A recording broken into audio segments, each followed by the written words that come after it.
তবে যুবক ভাই হাতে পায়ে ধরে বলা যায় ইবাদতের মৌসুম হলো রমজান। এই রমজান মাসে তিনটা সময় এমন আছে রে যুবক, জীবনে বহু ভুল করেছো, বহু অন্যায় করেছো, বহু কিছু আল্লাহর কাছে চেয়েছো, পাও নাই। তিনটা সময়কে কখনো মিস করবা না। জীবন চলে যেতে পারে, রমজানের তিনটা সময় মিস করবা না। এই সময়টা প্রতি রমজানে আসে। তিনটা সময় দোয়া কবুল, দোয়া করতে দেরি, বান্দা হাত তুলতে দেরি। তুমি যা চাইবা বৈধ জিনিস, আমার আল্লাহ তোমাকে ওই জিনিসের এই ব্যবস্থা করে দিবে। চিৎকার মেরে কান্না আল্লাহু আকবার। রমজানে কয় সময় দোয়া কবুল হয়? সারা রমজান 24 ঘন্টায় দোয়া কবুল হয়, কিন্তু বিশেষ তিনটা মুহূর্ত আছে। এই তিনটা মুহূর্তে দোয়া করতে দেরি, আল্লাহ কবুল করতে দেরি নাই। এই তিনটা সময়কে মিস করা যাবে না।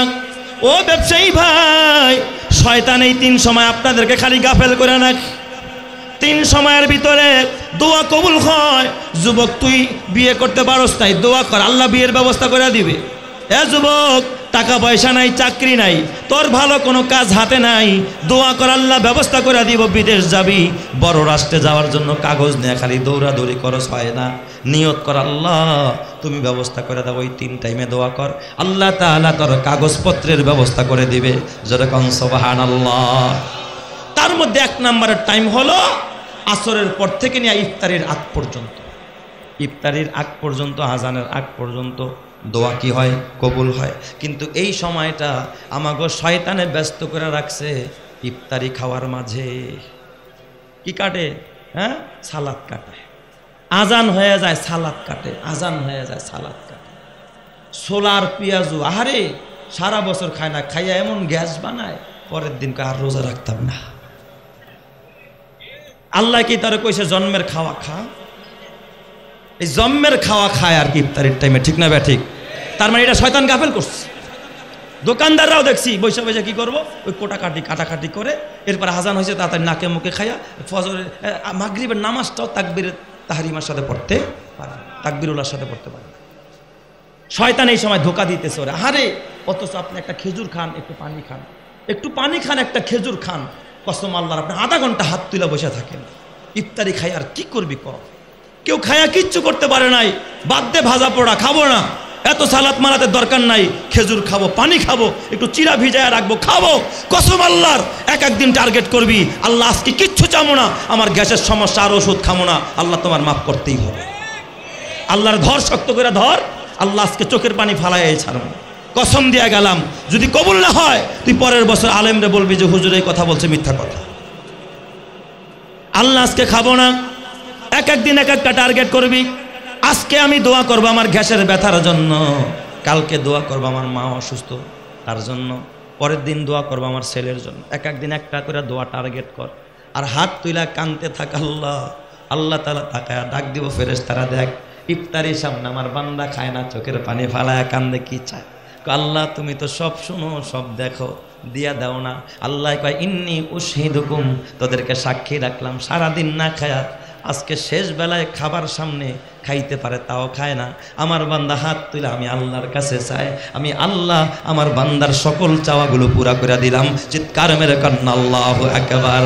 ঈমানের পথে অবিচল থেকে আমার মরণ যেন হয়, তোমারই কাছে মিনতি আমার, মহামহিম দয়াময়। ঈমানের পথে অবিচল থেকে আমার মরণ যেন হয়, প্রতিদিন মিথ্যের মুখোমুখি হয়, বেদিন ফাঁসে কেরা করে হইচই, আজাজিলে সে গোমরাহি সুর গানে করে তুলে মোহময়।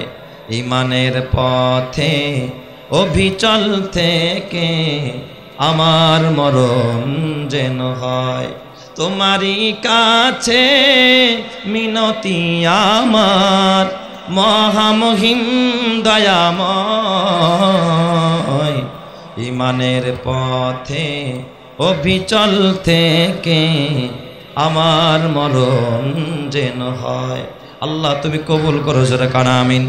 তাহলে টার্গেট করে দোয়া করার দরকার আছে না নাই? দোয়ার মধ্যে সবচেয়ে বড় দোয়া করবেন রব্বানা আতিনা ফিদ দুনিয়া হাসানা, আল্লাহ দুনিয়ায় আমার কল্যাণ দাও, ওয়াফিল আখিরাতে হাসানা, আখিরাতের কল্যাণ দাও, ওয়াকিনা আযাবান্নার, আল্লাহ তুমি জাহান্নামের আগুন থেকে আমারে বাঁচাও। রমজানের শিক্ষাও হলো এই 3 দোয়া, প্রথমটা রহমতের, দ্বিতীয়টা মাগফিরাতের, শেষেরটা হলো নাজাতের। এই দোয়ার মধ্যে 13টা বিষয় আছে। এই একটা দোয়া করবেন, আল্লাহ রমজানের রহমত এবং মাগফিরাত এবং নাজাত আপনাকে দান করবে। জোরে কোন আমিন। তাহলে ইফতারির টাইমে দোয়া করবেন, আর এই দোয়ার মধ্যে এই দোয়াটা কখনো ছাড়বেন না। আর কি দোয়া বলেন তো? রব্বানা আতিনা ফিদ দুনিয়া হাসানা ওয়া ফিল আখিরাতি হাসানা ওয়া কিনা আযাবান্নার। হাজিরা দেখবেন বাইতুল্লাহ তাওয়াফের সময় এই দোয়াটা পড়ে সবচাইতে বেশি, সারা বিশ্বের মানুষ এই দোয়াটা পড়ে, আপনারাও পড়বেন। 2 নম্বরে দোয়া কবুলের আরেকটা বিশেষ মুহূর্ত, সেটা হলো বাবা ভোর রাতে যখন তাহাজ্জুদের সময় উঠেন, সাহারি খাওয়ার আগে অন্তত 4 রাকাত 6 রাকাত 2 রাকাত তাহাজ্জুদের নামাজ পড়ে তারপরে হাত তুলবেন। এই তাহাজ্জুদের নামাজ পড়ে যদি কেউ মালিকের কাছে হাত তুলে, আমার আল্লাহ তারে ক্ষমা না কইরা লজ্জাবোধ করে। ওই টাইমে হাত তুলবেন। আমার কিছু ভাইরা আছে ওই টাইমটা ওইটা মোবাইল টিপে আর এই খাওয়া শুরু করে। আরে এত খাওয়ার কি দরকার আছে? খান, কম খান। আপনি দেখবেন যেদিন নিয়ত করেন বেশি খাম পেট ভরে, ওই দিনই আপনার সারাদিন কষ্ট হইতেছে, চুকা ডেক বের হয়, নামাজ পড়া যায় না। যেদিন কম খাইবেন পরের দিন ফুরফুরা শরীর, কাজ করে মজা পাবেন, ঠিক না বেঠিক? এই জন্য সাহারিতে কম খাইবেন, তাহাজ্জুদ করে দোয়া করবেন। 2 নম্বরের টাইম। আর 3 নম্বরের দোয়া কবুলের টাইম হলো যত ফরজ নামাজ আছে রমজান মাসে, ফরজ নামাজের পরে সালাম ফিরানোর পরে তখন কিছু দোয়া করবেন। আল্লাহুম্মা আইন্নি আলা যিকরিকা ওয়া শুকরিকা ওয়া হুসনি ইবাদাতিক। তখন আল্লাহর কাছে চাইবেন, আল্লাহর কাছে দোয়া করবেন, রব্বানা লা তুজিগ কুলুবানা বাদা ইয হাদাইতানা ওয়া হাব লানা মিন লাদুনকা রাহমা ইন্নাকা আনতাল ওয়াহ্হাব। ওই সময় দোয়া করতে দেরি, আমার আল্লাহ বান্দার দোয়া কবুল করতে দেরি নাই। জোরে কোন সুবহানাল্লাহ। এ আমার বাবা, তাহলে রমজান মাস আমি কথা শেষের দিকে নিয়ে যাব, খেয়াল করেন। লাআল্লাকুম তাত্তাকুন, যাতে তোমরা মুত্তাকি হতে পারো, আল্লাহর ভয় দিলে ঢুকাইতে পারো, সমস্ত হক আদায় করতে পারো। রোজার হক যেমন আদায় করতে হবে, বান্দার হকও তেমন আদায় করা লাগবে। আমাদের দেশের ধনী মানুষরা শুধুমাত্র নিজের পেটের চিন্তা করে, গরিবের চিন্তার কাছেও যায় না, আসে না নাই? নিজের চিন্তা করে, গরিবের চিন্তা নাই। অথচ আল্লাহ তাআলা এই মুত্তাকির গুণ বয়ান করতে গিয়েছেন। আল্লাহ তাআলা সূরাতুজ জারিয়াতের ভিতরে, বলেছেন অফি আমওয়ালিহিম হাক্কুল লিসাইলি ওয়াল মাহরুম। কয় মুত্তাকি কারা জানোনি? মুত্তাকিদের অনেকগুলো গুণ আল্লাহ সূরা জারিয়ার ভিতরে বয়ান করেছেন। এই গুণের ভিতরে একটা গুণ হলো যারা তাদের সম্পদের ভিতরে এতিমদের হক, বঞ্চিতদের হক এবং অসহায় মানুষ যারা অভাবীদের হক যাদের মালের মধ্যে আছে তারাই হলো মুত্তাকি।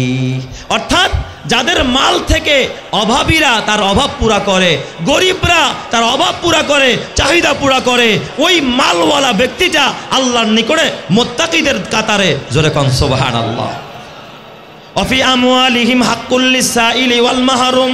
সাইল বলা হয় যারা অভাবী, চায়া চায়া বেড়ায়, এদের হক যার মালের মধ্যে আছে। এবং ওয়াল মাহরুম, কিছু মানুষ আছে বঞ্চিত, সব কিছু থেকে বঞ্চিত, কামাইয়ের কোনো রাস্তা নাই। বিধবা নারী, অসহায় নারী, আছে না নাই? জোরে কোন আছে না নাই? দেখার কেউ নাই, কারো কাছে চাইতেও পারে না, হাতও পাততে পারে না। কসম আল্লাহ, এমন একটা বাড়িতে যদি বলা ছাড়া, কওয়া ছাড়া, ক্যামেরা ছাড়া, এই ভিডিও করা ছাড়া, ফেসবুকে ছাড়া গোপনে আপনি 2 কেজি চিনি, 3 কেজি আটা, 4 কেজি 1 কেজি লবণ, কিছু মিঠাই, কিছু গুড়, কিছু চিনি, কিছু শরবত, কিছু খেজুর রাতের বেলায় অন্ধকারে ঘরের দরজায় নিয়ে বললেন এটা রাখেন, আপনারা ইফতারি করেন, সাহারি খায়েন।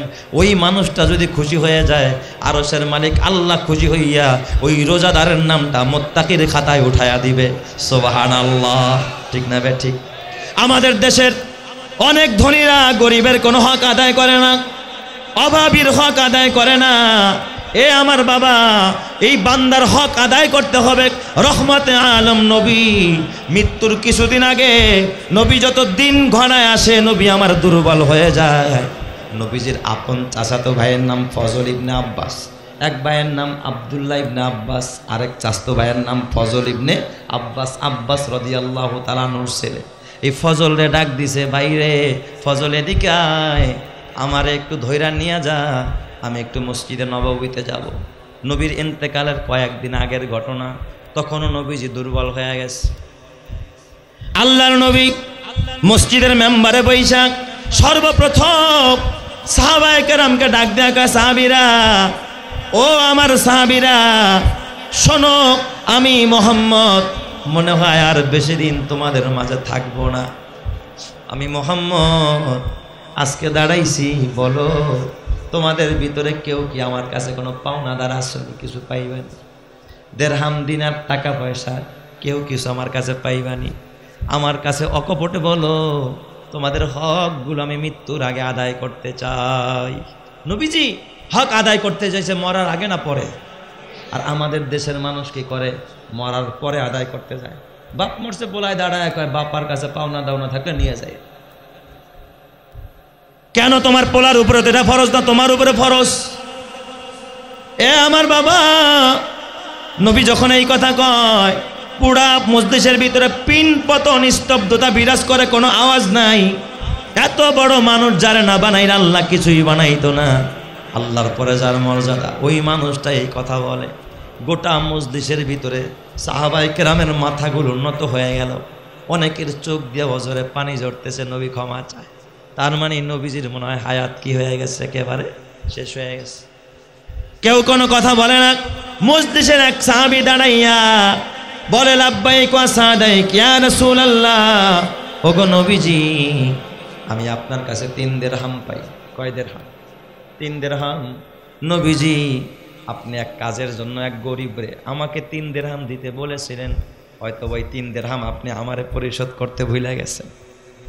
নবীজি আমার ডাক দেয়া কয়, ফজল চাচাতো ভাই, যাও ভাই যাও, তাড়াতাড়ি যাও, 3টা দিরহাম নিয়ে আসো। এই সাহাবীর হক তার পাওনা তারে দিয়ে দাও। ওই মজলিসের ভিতরে রহমতে আলম নবী 3টা দিরহাম ওই সাহাবীকে সাথে সাথে দিয়ে দিলেন। নবীজি আমার বলে, এটা তো হলো দুনিয়ার পাওনা দাওনা লেনদেন। বলো, আমি কি তোমাদের কারো হক নষ্ট করছি কিনা? কথায় কষ্ট দিছি কিনা? কাউকে কোনো ব্যথা দিছি কিনা? কারো মনে কোনো আঘাত দিছি কিনা? যদি কেউ কোনো আমার দ্বারা আঘাত পেয়ে থাকো, ব্যথা পেয়ে থাকো, তাইলে আমাকে বলো, আমি আজকে তোমার কাছ থেকে ক্ষমা চেয়ে নিব। অথবা যদি আমার আচরণে কেউ অসন্তুষ্ট হয়ে থাকো, আমি মুহাম্মদকে বলো, আমি আজকে তোমার সেই প্রতিশোধ গ্রহণ করার সুযোগ তোমাকে দিয়ে দিব। গোটা মজলিসের ভিতরে কান্নার রোল পড়ে যায়। সাহাবায়ে কেরামের দিলের ভিতরে কষ্ট। আল্লাহ, দুজাহানের নবী ক্ষমা চায়। আল্লাহ, এত বড় মানুষ, আল্লাহ যারা তুমি বন্ধু বানাইলা, এই মানুষটা ক্ষমা চায়। কোনো আওয়াজ নাই, কথা নাই। হঠাৎ মজলিসের এক কোণা থেকে এক সাহাবী দাঁড়ায় গেছে। দাঁড়ায় বলে, ইয়া রাসূলুল্লাহ, ইয়া হাবিবাল্লাহ, আমার একটু পাওনা আছে আপনার কাছে। কয়, কি পাওনা বলো? কয়, নবীজি, আপনি একদিন জিহাদের ময়দানে জিহাদ করতেছিলেন, চাবুক মারতেছিলেন ঘোড়ায়, আরেক হাত দিয়া তরবারি মারতেছিলেন কাফেরদের মোকাবেলায়। আমি আপনার পেছনে ছিলাম। আপনি ঘোড়াকে বাড়ি মারার জন্য যখন চাবুক উঠাইছেন, এই চাবুকের মাথাটা পিছনে গিয়া আমি সাহাবীর গায়ে লাগছে। আমি তো কোনো অন্যায় করি নাই। ইয়া রাসূলুল্লাহ, আপনার চাবুকের আঘাত আমার গায়ে লাগছে। আমিও যুদ্ধ করতেছিলাম, আপনিও যুদ্ধ করতেছিলেন। নবীজি, আমি এই চাবুকের আঘাতটার প্রতিশোধ বদলা আজকে আমি আপনার কাছ থেকে নিতে চাই। সাহাবায়ে কেরাম সবাই রাগান্বিত হলেন। মজলিসটা ফুসলে উঠল। এত বড় দুঃসাহস! নবীর কাছ থেকে প্রতিশোধ নিতে চায়। সাহাবায়ে কেরাম যেন চোখ রাঙাচ্ছিলেন। ওমর রাদিয়াল্লাহু তাআলা আনহু মেজাজ গরম। আমার নবী ডাক দিয়া কয়, এই সাহাবায়ে কেরাম, খবরদার, তার পাওনা তারে আদায় করতে দাও। তার পাওনা সে আদায় করে নেক। নবীজি বললেন, ফজল, তাড়াতাড়ি ঘরে যাও, একটা চাবুক নিয়ে আসো, আমার এই ভাই আমি মোহাম্মদের গায়ে আঘাত করে তার প্রতিশোধ সে গ্রহণ করে নেক। চিৎকার মেরে কন্যা আল্লাহু আকবার। ফজল ইবনে আব্বাস চাবুক আনতে গেলেন, এই দিক দিয়া সাহাবায়ে কেরাম চিৎকার মেরে কাঁদে, আল্লাহ যেই নবীর গায়ে মশা মাছি পড়া পর্যন্ত তুমি হারাম করেছো, ওই নবীর গায়ের চাবুকের আঘাত আল্লাহ বরদাস্ত করা যায় না। আবু বকর সিদ্দিক দৌড়া গিয়া ফাতেমার ঘরে ডাক দিয়া, ফাতেমা জলদি যাও, হাসান হুসাইনরে পাঠাও, নয়তো বা উপায় নাই। হাসান হুসাইন গিয়া আমার পিঠে আঘাত করো, তারপর আমার নানার পিঠে আমি কাউকে আঘাত করতে দিব। নবী আমার ডাক দিয়া কয়, হাসান দূরে সরে যাও, আমার হক আমাকে আদায় করতে দাও, নয়তো আমি মোহাম্মদকে আল্লাহর আদালতে আসামির কাঠগড়ায় দাঁড়াইতে হবে। এটা হলো আমার নবীর হালাত। তুমি কত মানুষের উপরে জুলুম করেছো, কার হক নষ্ট করেছো, কারে বকা দিয়েছো, কারে বক্সিন মেরেছো, কারটা জবরদখল করে খেয়েছো। তোমার ভিতরে আল্লাহর ভয় নাই। এই রমজান মাস আল্লাহর ভয় দিলে ঢুকাও, পাওনা দিয়ে দাও, আল্লাহর কাছে ক্ষমা চেয়ে নাও। মরতে দেরি হবে, আমার আল্লাহ তোমারে জান্নাত দিতে দেরি করবে না। কথা ঠিক কিনা? নবীজি আমার খবরদার কেউ কোনো কথা বলবে না, তারে বাধা দিবে না। চাবুক আনলেন, ফজল ইবনে আব্বাস চাবুক আইনা ওই সাহাবীর হাতে দিলেন। সাহাবী চাবুকটা হাতে নিয়ে নবীজির দিকে আগাইতেছিলেন। গোটা মজলিসের ভিতরে কান্নার রোল বয়ে পড়ে গেছে। সাহাবায়ে কেরাম কাঁদতেছেন, ছটফট করতেছেন, হায় হায় কি দৃশ্য, এমন দৃশ্য চোখে দেখতে হবে জীবনে কল্পনা করি নাই। সাহাবায়ে কেরাম ভিতরে ভিতরে কান্না করতেছে, কিন্তু নবীজি আমার দাঁড়ায় গেছেন চাবুকের আঘাত পিঠের মধ্যে বহন করার জন্য। সাহাবী চাবুক নিয়ে সামনে দাঁড়াইলেন, দাঁড়ায় বললেন, ফেদা কাবি ওয়া উম্মি ইয়া রাসূলুল্লাহ, ওগো নবীজি আমার মা বাবা আপনার জন্য কুরবান। ইয়া রাসূলুল্লাহ, গরিব ছিলাম, গায়ে কাপড় ছিল না, যখন যুদ্ধ করতেছিলাম আমি খালি গায়ে ছিলাম, পরার মতো আমার কাপড় না, আমি তো বড় গরিব মানুষ। ইয়া রাসূলুল্লাহ, আপনার গায়ে তো পোশাক দেখি, আপনার গায়ে তো জামা আছে, আমারে খালি গায়ে মারছেন, খালি গায়ে আঘাত করছেন, আমি আপনার জামার উপর দিয়া প্রতিশোধ নেব না, আমার আঘাতটাও আমি খালি গায়ে দিতে চাই, আপনারও খালি গা হতে হবে। রহমতে আলম নবী আর দেরি নয়, সঙ্গে সঙ্গে গায়ের জামাটা, আলম নবী দুজাহানের নবী সর্দার নবী জামাটা খুলে দিলেন। নবীজির ডান কাঁধের ভিতরে মোহরে নবুয়ত ডিমের মতো গোল ঝলমল ঝলমল করতেছিল। ওই সাহাবী দেখার সাথে সাথে হাতের মধ্যে যে চাবুকটা ছিল, চাবুকটা জমিনের মধ্যে ছুঁড়ে মেরে ফেদা কাবি উম্মি বলে রসুলকে জড়ায়া মোহরে নবুয়তের মধ্যে চুমা খাওয়া আরম্ভ করলেন। চিৎকার মেরে কন্যা আল্লাহু আকবার। নবীজি আমার ডাক দিয়া গা, সাহাবী তুমি কেন আঘাত করলে না, তুমি কেন আমার গায়ে আঘাত করলে না? ওই সাহাবী চিৎকার মেরে ডাক দিয়া গা, ইয়া রাসূলুল্লাহ, আমার প্রতিশোধ নেওয়া উদ্দেশ্য ছিল না, আমি আমার অধিকারটুকু খাটায়া আপনার মোহরে নবুয়তে আমার চুমো দেওয়াই হলো মাকসাদ। কারণ নবীজি আমি জানি ওই জায়গার ভিতরে চুমো দিতে পারলে আমি সাহাবীর জন্য চিরদিনের জন্য জাহান্নামের আগুন হারাম হয়ে যাবে। শুধু জাহান্নামের আগুন হারাম করার জন্য, শুধুমাত্র আপনার মোহরে নবুয়তে চুমা দেওয়ার জন্য আমার এই কৌশল। ইয়া রাসূলুল্লাহ, আপনি আমাকে ক্ষমা করে দেন। চিৎকার মেরে কান্না আল্লাহু আকবার। আমার পাগল মন ওই মদিনার প্রেমে পড়েছে, বলো পাগল মন ওই মদিনার প্রেমে পড়েছে, ওই মদিনা এই মনকে বন্দি করেছে, বলো পাগল মন ওই মদিনার প্রেমে পড়েছে। জানি না ওই মদিনায় কি আছে মধু, মদিনা মদিনায় আমায় করেছে জাদু। বিশ্বজাহান নবীর প্রেমে, বিশ্বজাহান নবীর প্রেমে পাগল হয়েছে, বলো পাগল মন ওই মদিনার প্রেমে পড়েছে, ওই মদিনা এই মনকে বন্দি করেছে, বলো পাগল মন ওই মদিনার প্রেমে পড়েছে। নবী আমার জানের জান, আমার প্রাণের প্রাণ, নবীজিকে দেখার তরে মন করে আনচান। বিশ্বজাহান নবীর প্রেমে, বিশ্বজাহান নবীর প্রেমে পাগল হয়েছে, বলো পাগল মন ওই মদিনার প্রেমে পড়েছে, বলো পাগল মন ওই মদিনার প্রেমে পড়েছে। ওই মদিনা এই মনকে, ওই মদিনা ওই মদিনা এই মনকে বন্দি করেছে, বলো পাগল মন ওই মদিনার প্রেমে পড়েছে, বলো পাগল মন ওই মদিনার প্রেমে পড়েছে। আল্লাহ তুমি ওই নবীর প্রেম সিনায় দান করো, জোরে কান আমিন, আরো জোরে বলেন আমিন। এ আমার যুবক ভাই, আমি শেষ করে দিচ্ছি, এখনই মোনাজাত হবে। হাতে পায়ে ধরে বলি রে যুবক, এই রমজান মাস মানুষের হক আদায় করার মাস। এই রমজান মাস, আরে মাইকের সমস্যা, বসেন, আরে হইতে পারে, বসেন আপনারা, বসেন। আল্লাহ তুমি কবুল করো, আল্লাহ তুমি হেফাজত করো, রহমত দান করো, জোরে কানা আমিন। বসেন সবাই, বসেন। এ আমার বাবা, আমি শেষ করে দিচ্ছি। তো এই জন্য পবিত্র মাহে রমজানে আপনারা সে আল্লাহর ভয় দিলের মধ্যে ঢুকান। আর আল্লাহর ভয় দিলের মধ্যে ঢুকাইতে হলে রোজার কোনো বিকল্প নাই। আল্লাহ তুমি আমাদের সবাইকে 30টা রোজা রাখার তৌফিক দান করো, জোরে কানা আমিন। রোজাকে প্রাণবন্ত করার জন্য একটা কৌশল বলে দিয়ে যাই। নিয়ত করবেন প্রতিদিন যেন একজন অবহেলিত, এতিম, অসহায় একজন মিসকিনদের সাথে নিয়ে আপনি ইফতার করতে পারেন। আপনি হয়তোবা বড় গুনাহগার, কৌশলটা আমি কেন বললাম মনে করেন, আপনি বড় গুনাহগার, আল্লাহর কাছে অপছন্দনীয়, একটা এতিমরে যদি সাথে বসান, এতিম কিন্তু আল্লাহর কাছে বড় পছন্দের। ও যদি আপনার সাথে হাত তোলে আর দোয়া করে, ওর উসিলায় আল্লাহ আপনার রোজাও কবুল করবে, আল্লাহ আপনাকেও ক্ষমা করবে, ওর উসিলায় আল্লাহ তাআলা আপনাকে জান্নাত দিয়ে দিবে। কথা ঠিক কিনা?